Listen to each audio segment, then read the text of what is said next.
We would need power on Mars for two primary reasons. The first is the astronauts need power for their habitat so that they can make oxygen, we can purify water.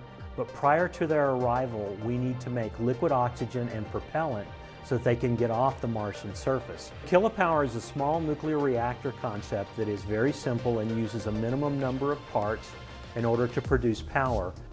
Power is the lifeblood of our exploration and expansion into space. The Kilopower system we're testing now is enough to power many ambitious deep space missions to the outer planets, to the moons of Saturn and Jupiter, and even out past Pluto.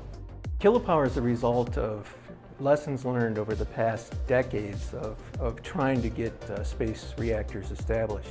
We went back and tried to make this system as simple as we could. It ranges in size from 1 kilowatt, about the power needed for, say, a household toaster, up to 10 kilowatts.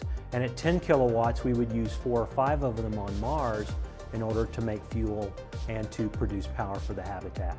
It has a solid metal block of fuel that we fission that produces heat.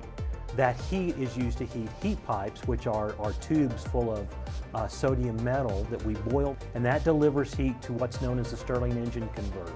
The Stirling engine converter is a simple heat device that uses temperature differential to make electricity.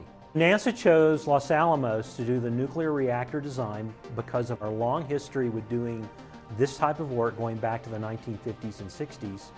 We also have some of the world's leading experts in space reactor design. In the future, we want to take Kilopower to the next step. We want to test more of its reliability and its safety, and also do the types of tests NASA requires in order for a system to actually go into space.